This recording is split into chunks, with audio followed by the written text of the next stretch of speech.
"You're making the biggest mistake of your miserable life," Leona said, her voice dropping to a glacial, terrifying whisper as the cold steel bit into her wrists. Officer Beckett asked her, yanked her arms up, laughing. "Save the threats, sweetheart.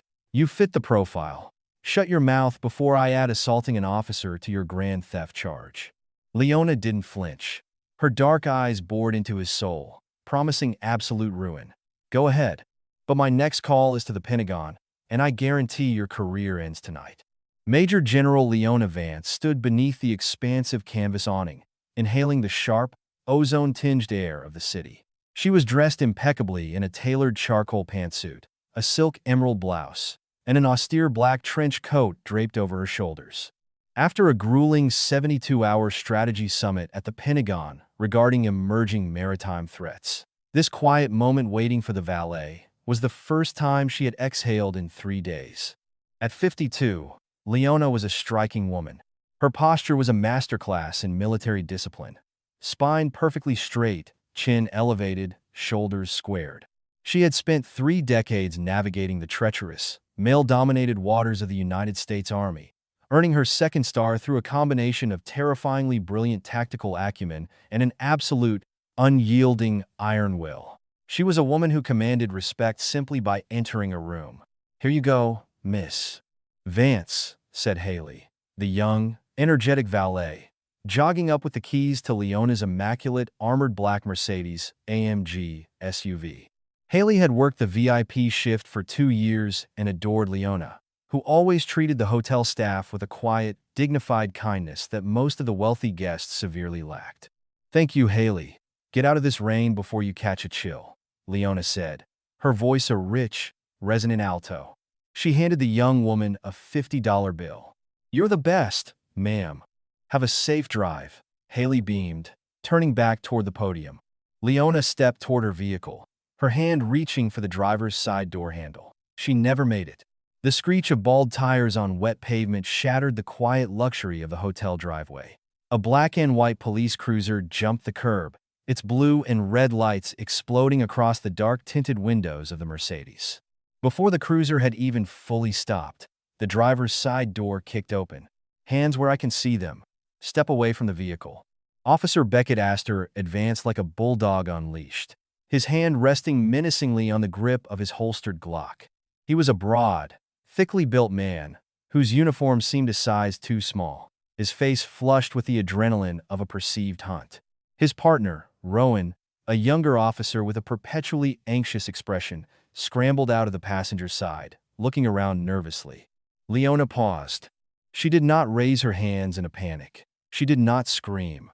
Decades of combat experience under live fire in hostile territories had hardwired her nervous system to process threats with chilling clarity.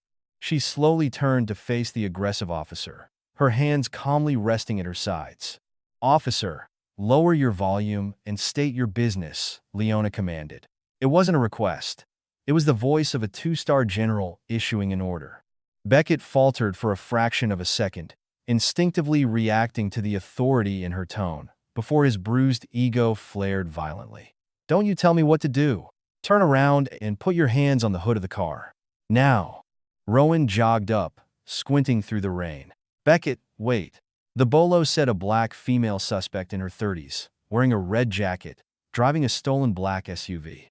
She's a black woman next to a black Mercedes." Rowan.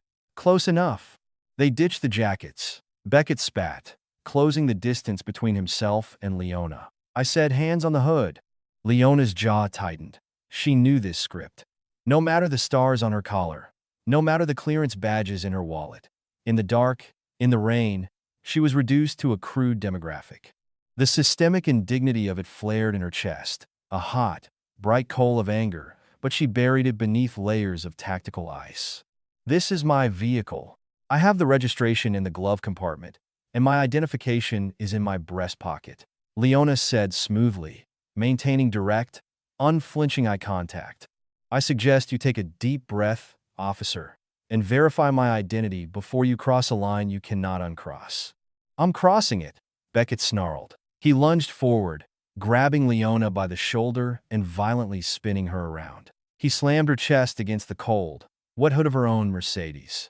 Haley, the valet, dropped her umbrella and sprinted forward. Hey, stop. What are you doing? That's her car. She's a VIP guest.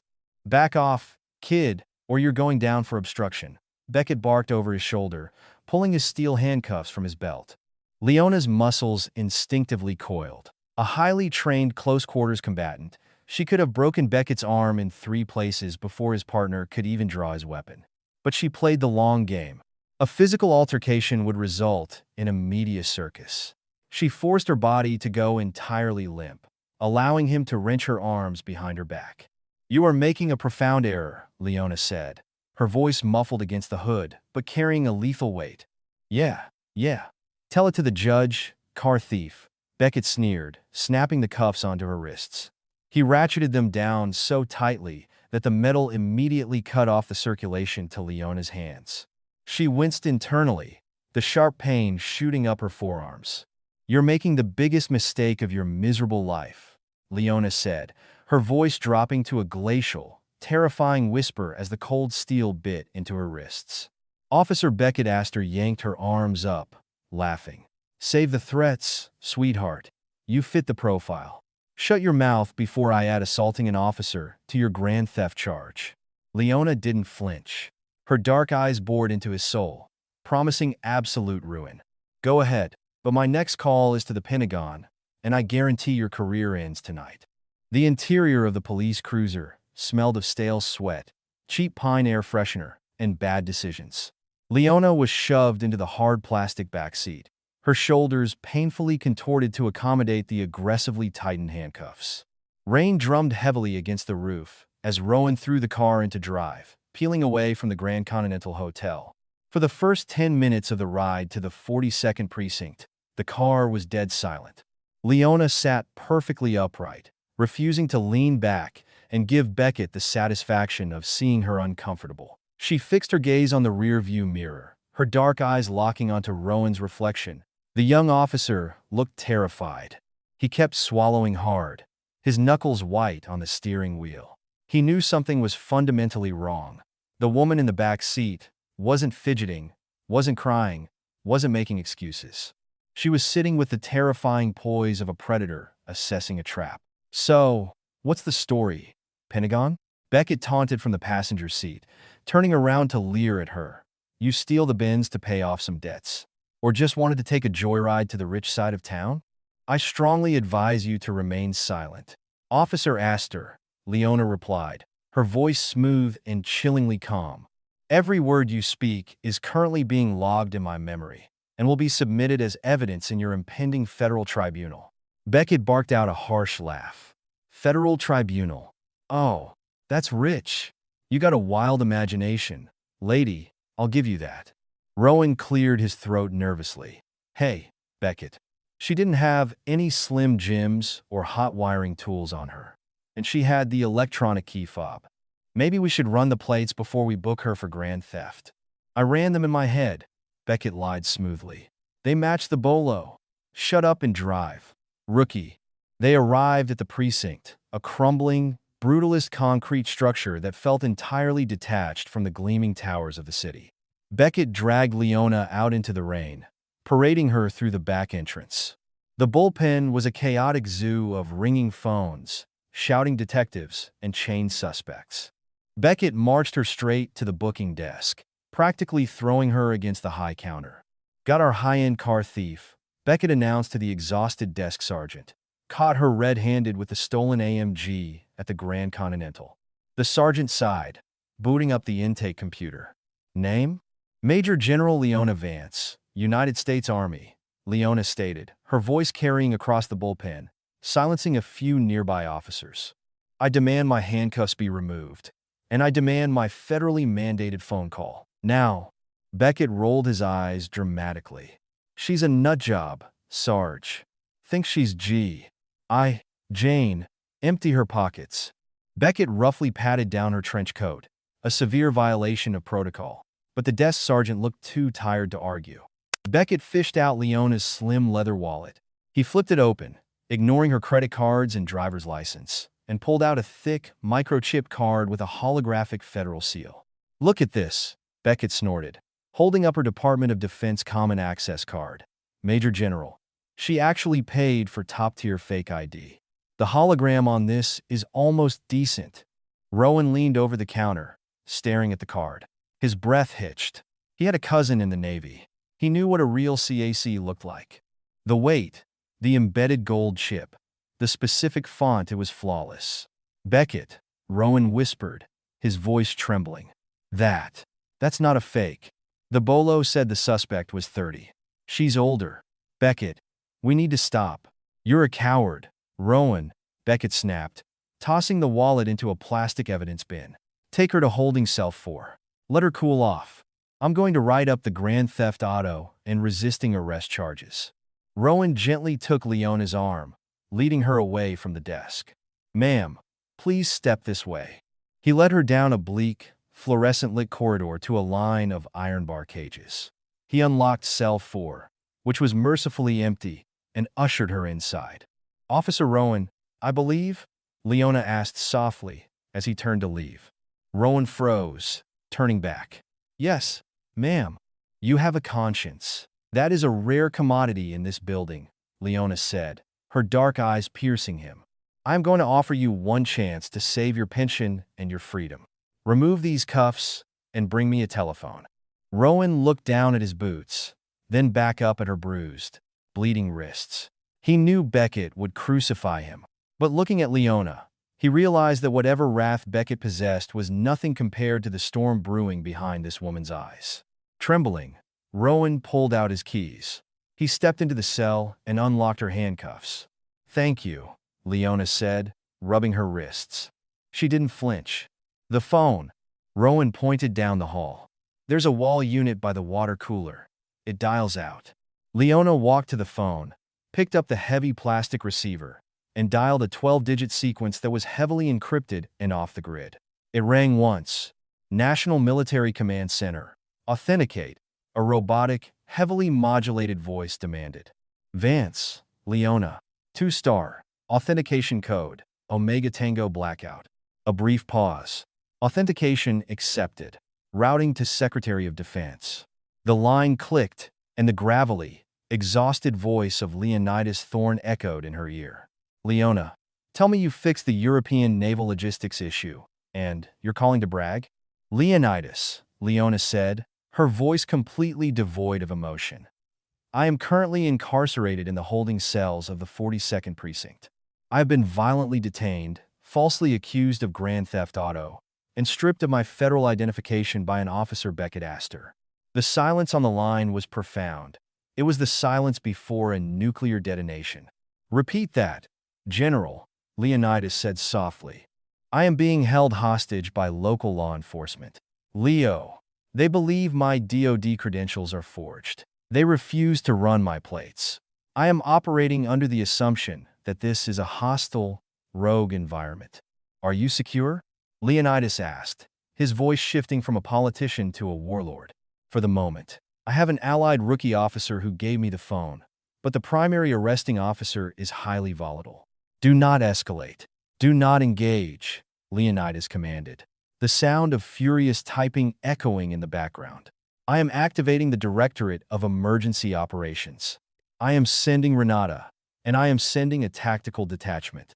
We are going to rip that precinct apart brick by brick.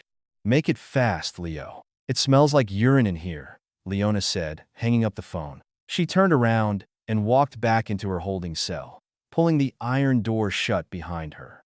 She sat on the metal bench, folded her hands in her lap, and waited for the world to end. 400 miles away, deep within the heavily fortified E-ring of the Pentagon, the atmosphere shifted instantly from late-night bureaucracy to DEFCON 1. Secretary of Defense Leonidas Thorne stood up from his mahogany desk, knocking over a crystal tumbler of scotch. He slammed his hand onto a red intercom button. "Give me General Counsel Renata Covington.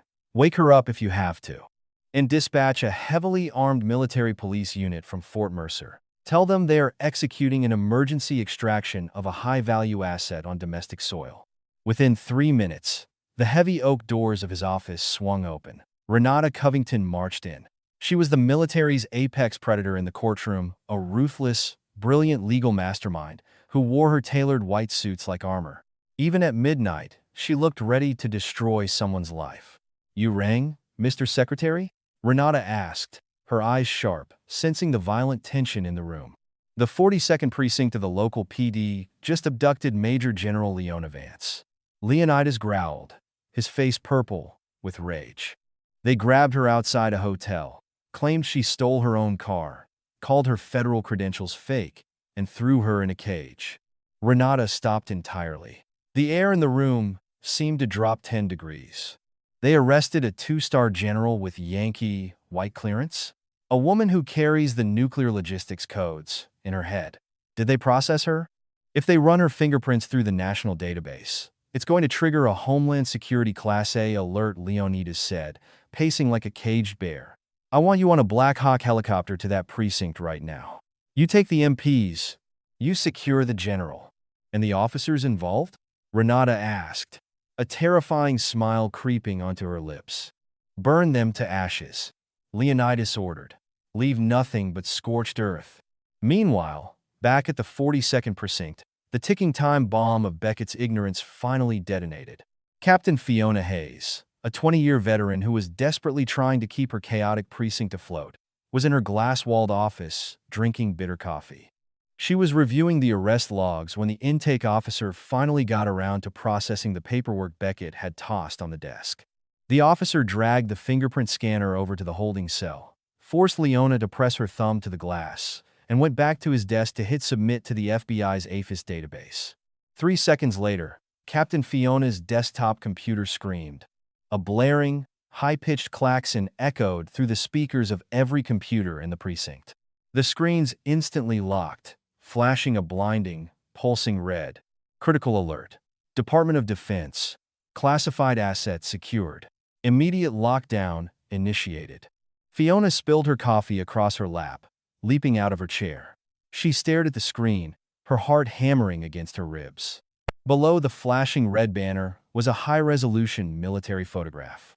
It was a black woman in an army dress uniform, laden with more medals and ribbons than Fiona had ever seen in her life. 2 silver stars rested on her shoulders.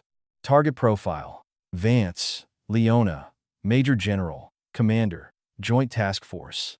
Clearance: Top Secret, SCI.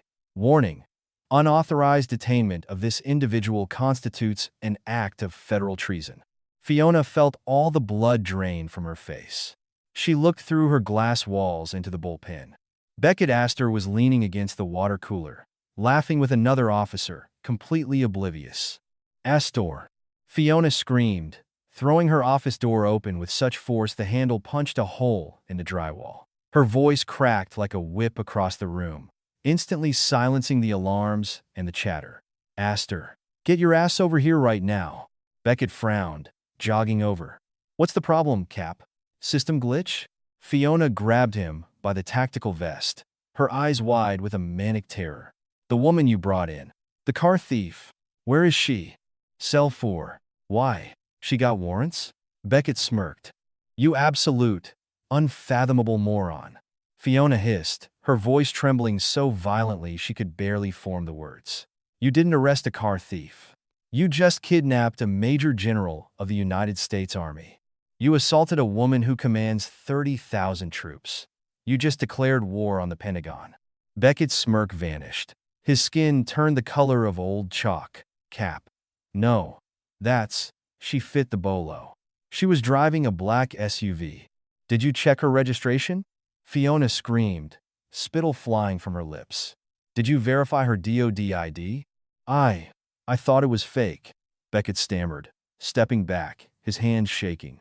Before Fiona could draw her weapon to arrest her own officer, the precinct floor began to vibrate. The rhythmic, terrifying sound of heavy boots marching in unison echoed from the front lobby. The heavy reinforced glass doors of the precinct were violently kicked open. A squad of 14 military police soldiers, clad in full tactical combat gear, Kevlar, and carrying matte black assault rifles, flooded the bullpen. They moved with terrifying, silent precision, fanning out and aiming their weapons at the local police officers. Hands away from your weapons. Nobody move. Federal perimeter established. The squad leader barked. The local cops froze, their hands shooting into the air. Striding confidently through the phalanx of armed soldiers was Renata Covington. She surveyed the dingy precinct with a look of absolute disgust. She walked directly toward Captain Fiona, who was standing frozen next to a trembling Beckett Astor. "Which one of you is in command of this dumpster fire?" Renata asked, her voice calm, crisp, and dripping with venom. "I am," Fiona managed to say, raising her hands. "Captain Hayes." "Captain Hayes," Renata said smoothly. "I am General Counsel Renata Covington, Department of Defense. As of this exact second, your authority is revoked. Your precinct is under federal martial lockdown. And if the general has a single scratch on her, I'm going to see you all tried for treason." Renata slowly turned her gaze to Beckett, looking him up and down like a piece of trash stuck to her shoe. "And you must be Officer Astor. Enjoy breathing free air for the next 10 minutes. It will be the last time you ever do." The air inside the 42nd precinct had turned entirely toxic, heavy with the suffocating realization of a catastrophic error. The 14 military police soldiers, standing like heavily armored statues of vengeance, had completely paralyzed the local force. Their matte black rifles were held at the low ready, but the threat was unmistakable. They were not there to negotiate. They were an occupying force on domestic soil, executing a federal mandate to retrieve a high-value asset. General Counsel Renata Covington stood in the center of the bullpen, the fluorescent lights reflecting off the crisp angles of her white suit. She held out an open palm toward Captain Fiona Hayes. "The keys to the holding cells, Captain." Immediately, Fiona's hands shook so violently she could barely unclip the heavy brass keyring from her duty belt. She fumbled, the metal clinking loudly in the dead-silent room, before finally dropping them into Renata's waiting hand. "Sergeant," Renata said softly, not taking her eyes off Fiona. A massive MP with a combat-scarred face and a heavily modified M4 rifle stepped forward. He took the keys from Renata. "Ma'am?" "Lead the way, officer," Renata commanded, turning her razor-sharp gaze to Rowan, who was plastered against a desk, hyperventilating. Rowan swallowed hard, nodding rapidly. "Yes, ma'am. This way."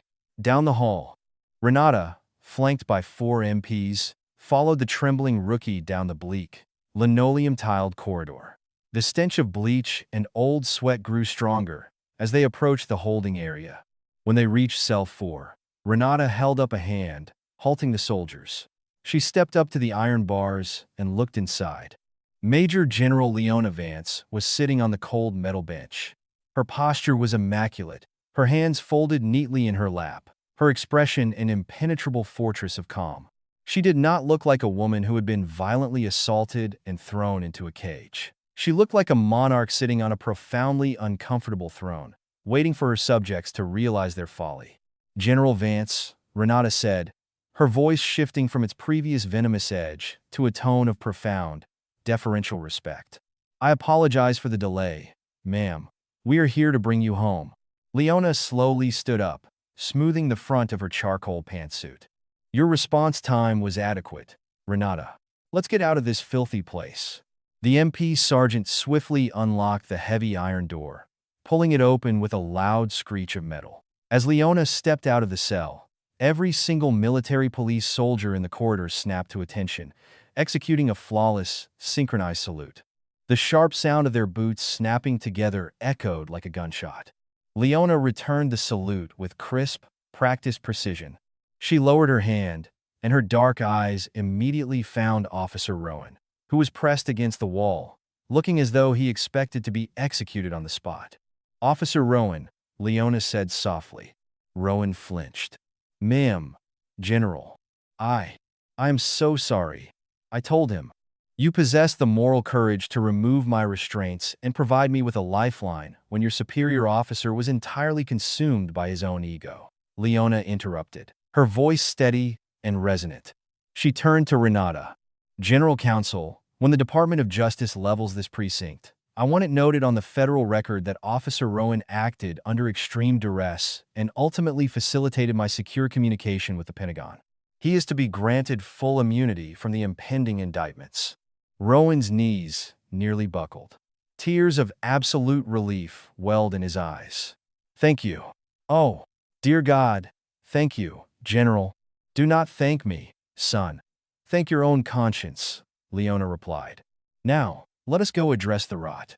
Leona walked down the hallway, the detachment of MPs forming an impenetrable phalanx around her. As she entered the main bullpen, the local officers instinctively backed away, their faces pale. Captain Fiona Hayes stood near the booking desk, looking physically sick. Beside her, he looked like a cornered animal realizing the trap was inescapable. Leona stopped 10 feet away from them. The silence in the room was absolute, broken only by the hum of the air conditioning. Captain Hayes, Leona began, her voice carrying the terrifying weight of a commanding officer addressing a catastrophic failure in leadership. You oversee a precinct where officers operate with unchecked racial bias, flagrant disregard for federal protocol, and a sickening level of physical aggression toward innocent civilians. The culture of a unit is a direct reflection of its commander. You have failed spectacularly. Fiona opened her mouth to speak, tears streaming down her face. General Vance, I assure you, this is an isolated incident. Astor went rogue. I didn't know. Do not insult my intelligence. Leona snapped, her voice cracking like a whip. A rogue officer does not drag a violently detained civilian through a crowded bullpen while his colleagues laugh. That is not an anomaly. That is an ecosystem. An ecosystem you cultivated. Leona then turned her gaze to Beckett Astor. The large man visibly shrank under her stare. Officer Astor, Leona said, stepping slightly closer. The MPs instinctively tightened their grip on their weapons. You saw a black woman next to an expensive vehicle, and your mind immediately defaulted to criminality. You ignored my statements. You ignored your partner. You ignored my federal credentials because your ego required a victim to dominate. You thought you were demonstrating power. Instead, you demonstrated a profound, catastrophic weakness. I made a mistake, Beckett stammered, his voice cracking, a pathetic whine escaping his throat. It was dark. The bolo. There are no mistakes of this magnitude, only choices, Leona said, her voice dropping to a glacial chill. You chose to assault a federal officer. You chose to illegally detain me. You chose to ignore every protocol you swore an oath to uphold. Leona turned her head slightly. Renata? Yes, General. Renata stepped forward, her eyes gleaming with predatory anticipation. Disarm him, Leona commanded. Renata nodded to the MP squad leader. Two massive, heavily armored soldiers stepped forward, violently grabbing Beckett by his shoulders and pinning him against the booking desk. Beckett gasped, his eyes wide with terror. But he didn't dare fight back against federal troops. Hey, wait, you can't do this. I have union rights. Beckett squeaked as one of the MPs unclipped his holstered Glock, pulling it away. Your union does not have jurisdiction over federal treason and the kidnapping of a military official, Renata hissed, stepping up to him. The MP stripped Beckett of his radio, his taser, and finally, forcefully ripped the silver badge from his chest, tearing the fabric of his uniform. Beckett stood there, stripped of his weapons, his badge, and his false authority, reduced to a terrified, trembling bully. Consider yourself detained under federal authority pending the arrival of the FBI, Renata told Fiona. Nobody leaves this building. If anyone attempts to wipe a hard drive or delete body cam footage, they will be charged with destruction of federal evidence. Leona turned away, not sparing Beckett another glance. Let's go, Renata. I need a shower, and you have indictments to draft. She marched out the shattered glass doors of the 42nd Precinct, stepping out into the cold rain. Two black armored Chevrolet Suburbans were idling on the street, surrounded by more military personnel. Haley, the hotel valet, was standing across the police tape, holding an umbrella, her jaw on the floor. Leona caught her eye, gave her a small, dignified nod, and climbed into the back of the lead SUV, leaving the shattered remnants of Beckett Astor's life in her rearview mirror. The flight back to Washington, D.C., aboard a military-chartered Gulfstream, was eerily silent. Leona sat in the plush leather seat, staring out the window at the dark, sprawling grid of the eastern seaboard.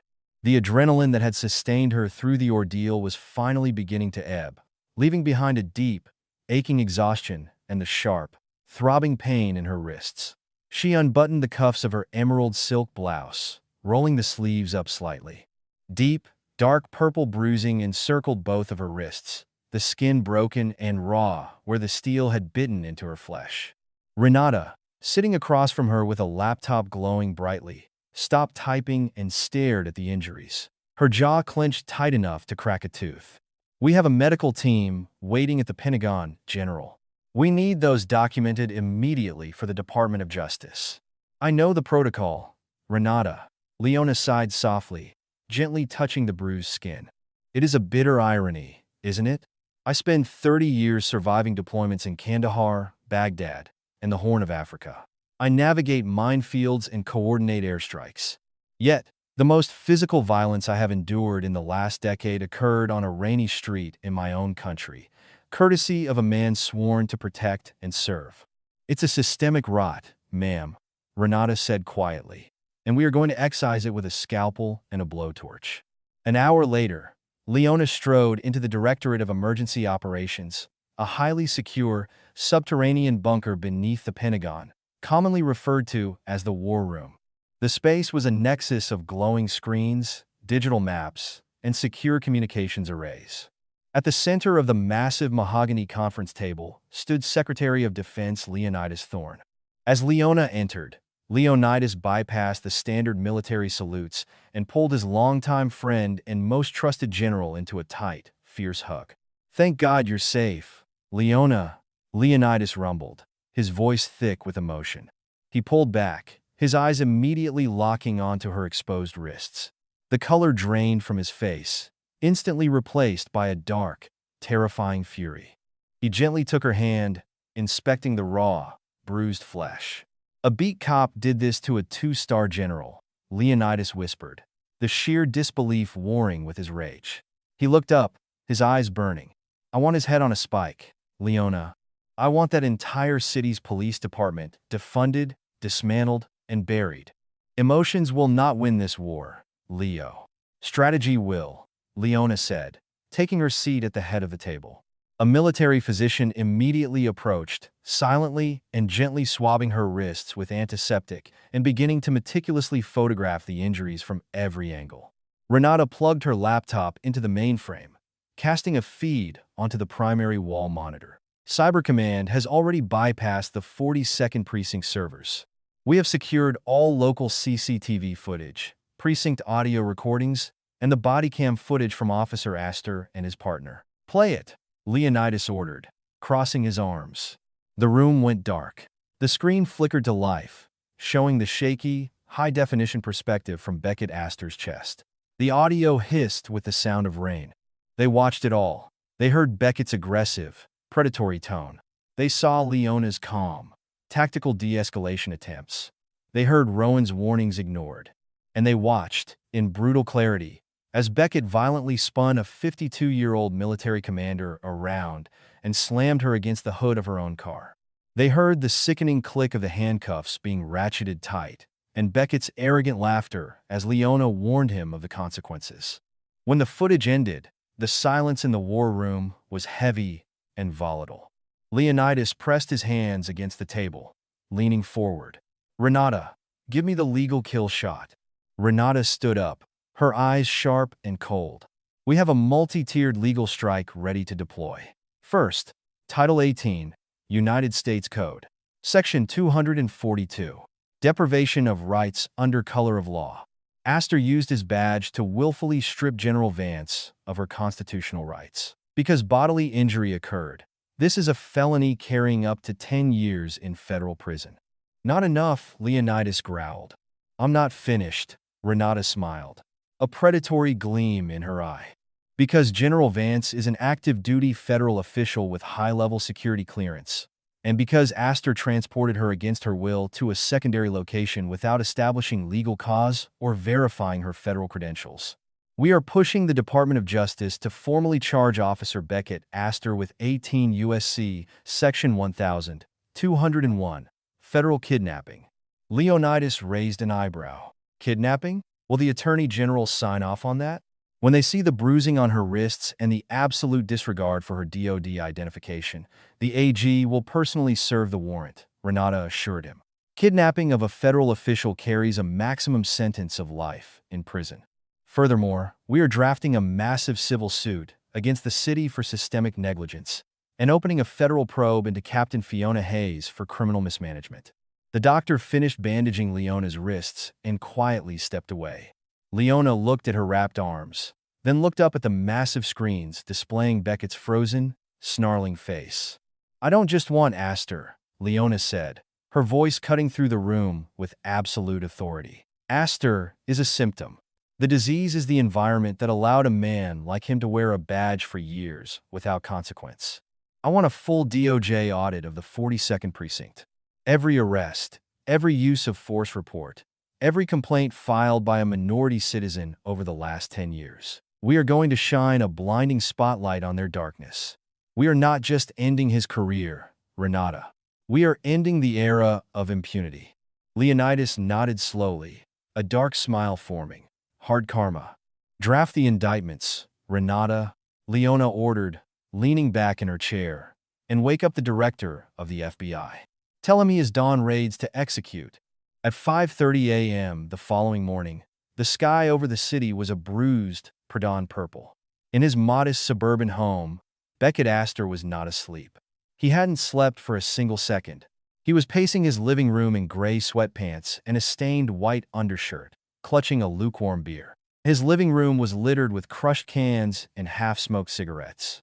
He had his cell phone pressed to his ear, his voice trembling as he pleaded with his police union representative. "Mick, you gotta help me here, man," Beckett begged, dragging a shaky hand down his face. "You said the PBA protects its own. You gotta get me a lawyer. The feds are going to come after me." "That woman, she was actually a general. Are you out of your completely, irreparably stupid mind, Astor?" Mick's voice roared through the speaker, sounding entirely panicked. "You didn't just arrest a VIP. You assaulted a two-star commander at the Pentagon. The Union president got a call from the Attorney General of the United States at 2 in the morning. The AG, Beckett. They told us if the Union tries to shield you, they will audit our entire pension fund for corruption." "Mick, please. I have a family. I have a mortgage," Beckett cried, the reality of his actions finally crushing the last remnants of his ego into dust. "You're radioactive, Beckett. The Union is formally cutting all ties with you. You're on your own. My advice? Get a public defender and beg for a plea deal before they send you to a black site. Do not call this number again." The line went dead. Beckett stared at his phone, his chest heaving as a cold, absolute terror seized his heart. He dropped the phone. It shattered on the hardwood floor. Suddenly, a deafening, metallic crash echoed from his front porch. Before Beckett could even turn his head, his heavy oak front door was violently blown off its hinges by a tactical battering ram. The door splintered inward, crashing to the floor. Through the smoke and debris, a dozen heavily armed men and women poured into his living room. They wore olive-drab tactical gear, Kevlar helmets, and thick ballistic vests emblazoned with bold yellow letters. FBI, HRT. FBI, get on the ground. Show me your hands. A terrifyingly loud voice boomed, cutting through the chaos. Flashlights with blinding, strobing lumens pinned Beckett against the far wall. Blinded, deafened by the breach, and utterly terrified, Beckett's knees gave out. He collapsed to the floor, sobbing uncontrollably. "I'm unarmed. Don't shoot. I'm a cop," Beckett shrieked, pressing his face into the dusty floorboards. "Not anymore. You're not," an agent growled. Heavy combat boots pinned Beckett's arms to his sides. He felt the cold, familiar bite of steel handcuffs clamping down violently on his wrists, ratcheted tight enough to cause immediate pain. It was a poetic, brutal symmetry. They hauled him to his feet. Through the broken doorway, Beckett could see the flashing red and blue lights of half a dozen black federal SUVs parked on his lawn. His neighbors, the people he used to brag to about his authority, were standing on their porches in their bathrobes, watching in stunned silence as the arrogant cop was dragged out of his house in his underwear, sobbing like a child. Simultaneously, 20 miles away, a similar nightmare was unfolding at the 42nd Precinct. Captain Fiona Hayes had just arrived for the morning shift, exhausted and dreading the fallout from the night before. She didn't even make it to her office. As she walked into the bullpen, the front doors swung open, and 20 FBI agents in windbreakers swarmed the room. The lead agent, a tall, severe-looking man holding a thick manila folder, walked directly up to Fiona. He did not introduce himself. He did not smile. "Captain Fiona Hayes," the agent said, handing her the thick stack of papers. "This is a federal warrant signed by a United States District Judge. 18.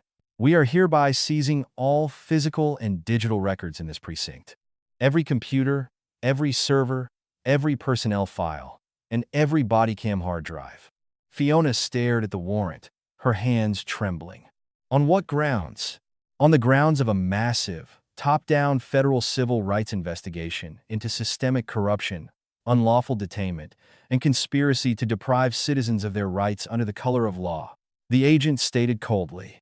"Furthermore, Captain, you are hereby relieved of your command, effective immediately. Please surrender your badge and your sidearm. You will be escorted to the federal courthouse for a deposition regarding your failure to supervise Officer Astor." Fiona looked around her precinct. FBI agents were already unplugging computers, boxing up files, and ordering her local officers to stand against the wall. The empire she had tried to hold together was being dismantled brick by brick before her very eyes. She slowly reached for her badge. 3 hours later, Beckett Astor sat in a sterile, windowless interrogation room at the FBI field office. He was shivering in a paper-thin orange federal jumpsuit, his bare feet shackled to a heavy iron ring bolted to the floor. The walls were gray. The table was steel. He was completely, utterly alone, stripped of every ounce of power he had ever possessed. The heavy steel door clicked open. Beckett looked up, desperately hoping for a public defender. Instead, General Counsel Renata Covington walked into the room.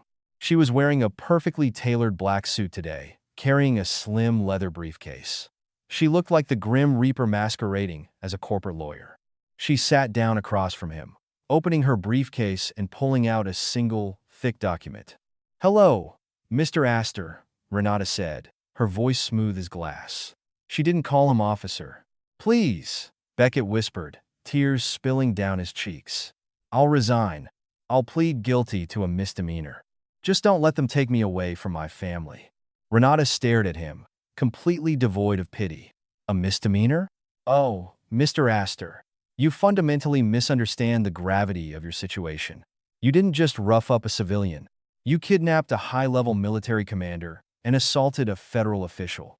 She slid the document across the steel table. "The Attorney General has approved the charges. You are being indicted under 18 U.S.C. Section 1201 and Section 242. We are pursuing the maximum penalty." Beckett looked down at the paper. The words blurred through his tears, but he saw the bottom line. "Maximum penalty," Beckett choked out. What does that mean?" Renata leaned forward, her dark eyes locking onto his soul. "It means, Mr. Astor, that you are going to spend the rest of your natural life in a federal penitentiary. The karma you earned last night has finally come to collect." For 72 hours following the raid on the 42nd Precinct, the Pentagon Cyber Command Unit worked in absolute, unrelenting silence. Deep within the subterranean levels of the war room, a team of 20 elite forensic data analysts meticulously dissected every byte of data extracted from the precinct's servers. They were looking for a history of civil rights abuses to solidify the case against Officer Beckett Astor and Captain Fiona Hayes. Instead, they found a monster. Major General Leona Vance stood at the head of the mahogany conference table, her arms crossed, the deep purple bruising on her wrists hidden beneath the crisp sleeves of her Army combat uniform. Secretary of Defense Leonidas Thorne stood beside her, his expression grim as he read the preliminary report scrolling across the primary wall monitor. General Counsel Renata Covington stepped up to the podium, her eyes gleaming with a terrifying, predatory excitement. "General, Mr. Secretary, we assumed we were dealing with an isolated culture of prejudice and brutality. We were wrong. The 42nd Precinct isn't just a corrupt law enforcement hub. It is a highly organized, multi-million-dollar criminal syndicate. Leonidas frowned, leaning forward. Explain, Renata. Renata tapped a key on her laptop, bringing up a complex web of financial transfers, offshore accounts, and redacted vehicle identification numbers. Our cyber analysts bypassed a deeply hidden partition in Captain Hayes' private network. We uncovered what they internally refer to as the Ghost Impound Ledger. Leona's eyes narrowed, instantly calculating the tactical implications. They were stealing evidence? Far worse, ma'am, Renata said, her voice dropping to a clinical chill. Astor didn't arrest you by mistake. He didn't just racially profile you because of the bolo. He used the bolo as a legal shield to execute a targeted heist. For the past 5 years, officers under Captain Hayes' command have been hunting high-net-worth individuals passing through their jurisdiction, specifically targeting out-of-state luxury vehicles. The screen shifted, showing dozens of photos of high-end sports cars and armored SUVs. The methodology is sickeningly brilliant, Renata continued. Astor and his crew would flag a vehicle like your armored Mercedes AMG. They pull the driver over, manufacture a felony charge like grand theft or drug possession, and violently detain them. While the innocent driver is trapped in the holding cells, terrified and unable to make a call, the vehicle is supposedly towed to the city impound. But it never arrives. Chop shops, Leonidas growled, the realization hitting him like a physical blow. Worse, international export, Renata corrected. By the time the victim posts bail or the fake charges are dropped, due to lack of evidence, the car is already in a shipping container headed for Eastern Europe or South America. The precinct falsifies the impound records, claiming the vehicle was released to an unknown third party. They've stolen over 60 luxury vehicles in 3 years. Captain Hayes is the ringleader. Astor was her top earner. Leona stared at the screen, a cold, absolute fury settling into her bones. The indignation of her arrest had just evolved into a profound, chilling clarity. They hadn't just attacked a black woman to feed their egos. They had tried to strip a 2-star general of her property to feed a criminal enterprise. They had weaponized the badge to run a cartel. They thought my AMG was just another payday, Leona said softly, her voice carrying a lethal weight. They assumed I would be too traumatized by the arrest to fight back for the car. Exactly, Renata nodded. And because you are a general, your vehicle is classified under federal military property codes. They didn't just commit grand theft, auto, extortion, and kidnapping. They committed a coordinated attack against federal military assets. This is no longer a civil rights probe, Mr. Secretary. This is a RICO case. We have them on federal racketeering. Leonidas stood up, his massive frame casting a long shadow across the room. Where is Astor right now? He posted bail yesterday morning on the initial assault charges, Renata replied. He is currently under house arrest, wearing a GPS ankle monitor, awaiting arraignment. Not for long, Leona said, turning on her heel. If Captain Hayes knows Cyber Command seized her servers, she knows the Ghost Impound Ledger is compromised. Criminals of this magnitude do not wait for the gavel to fall. They burn the evidence, and they run. The torrential downpour matched the absolute chaos, spiraling inside Beckett Astor's mind. He stood in the master bedroom of his suburban home, frantically shoving stacks of $100 bills into a black canvas duffel bag. The money was his cut from the Ghost Impound Syndicate, nearly $400,000 hidden inside the drywall of his closet. His cell phone, a cheap, untraceable burner, was wedged between his ear and his shoulder. Captain Fiona Hayes was on the other end, her voice vibrating with a panic he had never heard before. They found the partition. Beckett, Fiona gasped, the sound of shredding paper echoing loudly in the background. The Pentagon didn't just send lawyers. They sent military intelligence hackers. They know about the cars. They know about the offshore accounts in the Caymans. The FBI is mobilizing a secondary strike team right now. You said the server was encrypted. Beckett screamed, zipping the duffel bag shut with shaking hands. You said nobody could crack the Ghost Impound files. I underestimated the U.S. military, you idiot, Fiona hissed venomously. The deal is off. The syndicate is burned. Every man for himself. Cut your monitor and get to the private airstrip in the valley. We have a chartered flight to non-extradition territory, leaving in 30 minutes. If you aren't on it, you take the fall alone." The line went dead. Beckett dropped the phone, his heart hammering against his ribs like a trapped bird. He ran to his tool bench in the garage, grabbed a pair of heavy-duty bolt cutters, and clamped them around the thick plastic of his GPS ankle monitor. With a grunt of exertion, he snapped it in half. The device immediately began beeping wildly, sending an alert to the local precinct. He didn't care. The local cops were the least of his problems now. He threw the duffel bag into the trunk of his personal car, an unmarked black sedan, and tore out of his driveway, his tires screeching against the wet pavement. He blew through 3 red lights, his eyes constantly darting to the rearview mirror. He was terrified of seeing the flashing lights of federal cruisers, but the dark highway remained eerily empty. Beckett pushed the sedan to 90 miles an hour, weaving through the desolate, rain-slicked mountain roads leading toward the valley airstrip. Hope began to claw its way into his chest. He was going to make it. He had the money. He could disappear to South America, live like a king, and leave the wreckage of his life behind. He was so consumed by his own desperate escape that he never looked up. 5,000 feet above his speeding sedan, entirely invisible through the heavy rain clouds, an MQ-9 Reaper drone was tracking his thermal signature with terrifying, absolute precision. Back in the war room, Leona watched the live satellite feed of Beckett's car racing down the mountain pass. She pressed the communication link on the console. Target is approaching the valley bottleneck. Execute the intercept. Beckett was 3 miles from the airstrip. He could see the faint runway lights cutting through the fog. He hit the gas, pushing the car to the absolute limit. Suddenly, the night sky was torn apart by blinding, millions of candle-power searchlights. 2 heavily armed MH-60 Black Hawk helicopters materialized from the storm, dropping out of the clouds with a deafening roar of rotor blades. They banked sharply, hovering mere feet above the highway, completely blocking the road ahead. The wash from the rotors violently shook Beckett's sedan, threatening to throw it off the road. Beckett slammed on the brakes, the tires locking up and hydroplaning on the wet asphalt. The sedan spun out of control, slamming into the highway guardrail with a sickening crunch of metal.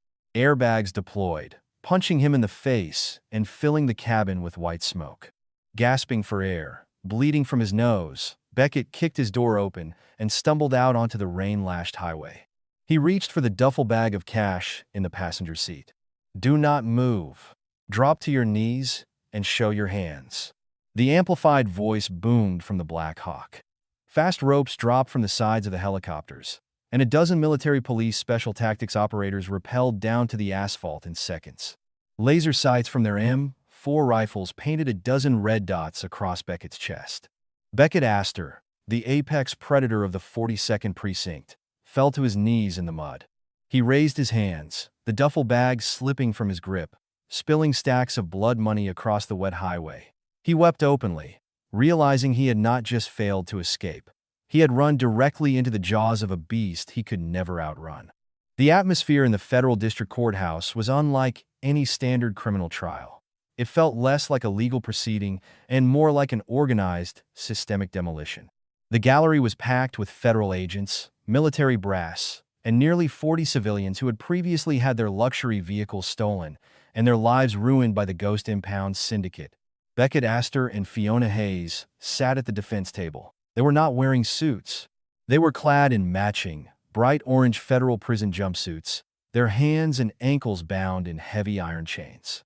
They looked broken, hollowed out by weeks of intense federal interrogation and the sheer, crushing weight of their impending doom. General Counsel Renata Covington stood at the prosecutor's podium. She didn't look like a lawyer. She looked like an executioner. "Your Honor," Renata began, her voice echoing off the marble walls. The defendants did not merely violate the civil rights of General Leona Vance. They operated a sprawling, highly lucrative criminal enterprise under the guise of law enforcement. They weaponized their badges to kidnap, extort, and steal from the citizens they swore to protect. Therefore, the United States Department of Justice is not merely seeking imprisonment. We are invoking the Racketeer Influenced and Corrupt Organizations Act RICO. Fiona closed her eyes, a silent sob racking her shoulders. She knew exactly what that word meant. Under federal RICO statutes, Renata continued, her eyes gleaming with a ruthless satisfaction, the government has already initiated full civil asset forfeiture. Every dollar in their offshore accounts has been seized. Captain Hayes's primary residence, her vacation home, and her yacht have been confiscated. Officer Astor's home, his pension, and the $300,000 recovered during his cowardly attempt to flee the jurisdiction have been seized. We are stripping them of every single asset purchased with the proceeds of their corruption to provide restitution to their victims. Beckett Astor buried his face in his chained hands. He wasn't just going to prison. His family was being left entirely destitute, stripped of the wealth he had violently stolen from others. The legacy he had built through intimidation had evaporated into thin air. The judge, a stern, unyielding man, looked down at the defendants with absolute disgust. I have presided over this court for 20 years. I have never witnessed a more profound betrayal of the public trust. You transformed a police precinct into a cartel. For the charges of federal kidnapping, racketeering, and grand larceny, I sentence both of you to consecutive life sentences in a maximum security federal penitentiary, with zero possibility of parole. The gavel slammed down. It sounded like a gunshot. Before the federal marshals could drag them away, Leona Vance stood up from the front row of the gallery. She walked slowly toward the defense table. The marshals paused, allowing the general to approach. Leona stood before Beckett and Fiona. Her presence was monolithic, exuding an aura of absolute, terrifying command. You believed your badges made you invincible, Leona said, her voice quiet but carrying to every corner of the silent courtroom. You believed the vulnerable were yours to prey upon, and that your wall of silence would protect you. You picked the wrong target in the rain, Officer Astor. I didn't just end your career. I brought the light of the federal government into your darkest corners. Your empire of theft is ashes, and you will spend the rest of your natural lives entirely forgotten. Leona turned away from them, not waiting for a response. She walked over to the side of the gallery, where Officer Rowan stood. He was wearing a sharp new suit, a silver badge clipped to his belt.